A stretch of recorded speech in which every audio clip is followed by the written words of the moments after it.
नमस्कार, मैं हूं पुनीत पाठक। आप देख रहे हैं आपकी बात। बहुत स्वागत है आप सबका। हमारी खास पेशकश है, क्या कोर्ट से ऊपर है मंत्री। ये मानी हुई बात है कि वो सिस्टम से ऊपर तो उठ चुके हैं, कायदे भी उनसे आगे पस्त दिखाई पड़ते हैं, लेकिन एक कोर्ट ही है जिसके सामने उनकी चलती नहीं। पर क्या अब कोर्ट से भी हमारे मंत्री जी ऊपर हो गए? ये सवाल इसलिए उठा है क्योंकि मध्य प्रदेश के कृषि मंत्री ने अपने करीबी के पक्ष में फैसले के लिए कोर्ट पर दबाव बनाने की कोशिश की। हालांकि कोर्ट ने इसी दबाव को आधार बनाकर उनके समर्थक की याचिका खारिज कर दी। छिंदवाड़ा के प्रभारी मंत्री और प्रदेश के कृषि मंत्री गौरीशंकर बिसेन ने जो कारनामा किया, वो जितना हैरान करता है उतना ही चिंता में भी डालता है। तो हमारा आज का सवाल यही है कि क्या मध्य प्रदेश के मंत्री अपनी मर्यादा की लक्ष्मण रेखा भूल चुके हैं या फिर उन्हें इस रेखा की परवाह ही नहीं।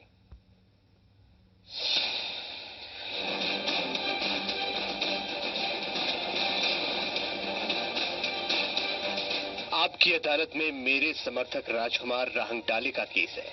फैसला उसके पक्ष में होना चाहिए। आखिर मैं यहाँ का प्रभारी मंत्री हूँ। बात हैरान कर देने वाली है, लेकिन ये सच है कि मध्य प्रदेश के कृषि मंत्री गौरीशंकर बिसेन को ये लगता है कि धौंस पट्टी से वो हर काम करा सकते हैं। बस एक फोन और कोई भी काम मिनटों में हो गया। अब तक उनका ये फॉर्मूला शायद कामयाब भी रहा हो, लेकिन इस बार उन्होंने हद कर दी। सीधे कोर्ट में फोन कर फैसला उनके पक्ष में देने की हिदायत दे दी। मंत्री महोदय को लगता है कि सत्ताधीशों के ऊपर कोई नहीं, न कानून न अदालत, उनकी मर्जी ही सब कुछ है। लेकिन वो ये भूल गए कि इस देश में न्यायपालिका स्वतंत्र है और सत्ता का रौब उन पर नहीं चल सकता।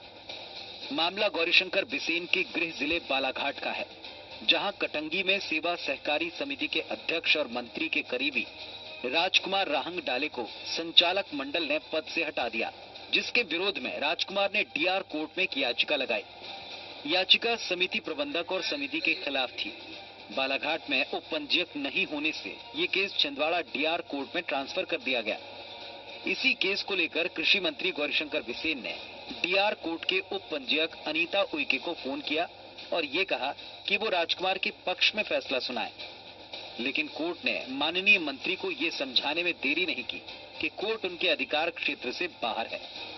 बिसेन के फोन के बाद कोर्ट ने ये कहते हुए याचिका खारिज कर दी कि इस प्रकार से दबाव में फैसले करने से कोर्ट की गरिमा पर प्रश्न चिन्ह लगता है। हालांकि पक्षकार के वकील इस फैसले पर सवाल उठा रहे हैं। अपना प्रशासनिक दबाव डाल के कि मैं मिनिस्टर हूं और मैं आदेशित करता हूं कि मेरे पक्ष में अर्थात तो राजकुमार राहंगडाले के पक्ष में, वादी के पक्ष में निर्णय करे। न्यायपालिका ने उनकी बात नहीं मानी, उसके विरुद्ध निर्णय किया है। 28/1/2017 को उक्त प्रकरण लंबित था।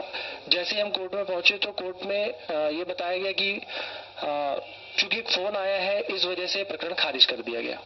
मंत्री गौरीशंकर बिसेन को यह एहसास नहीं हुआ कि उन्होंने लक्ष्मण रेखा पार की है। अपनी सफाई में बिसेन ने जो कुछ कहा उसे सुनकर तो आप अपना सिर ही पीट लेंगे।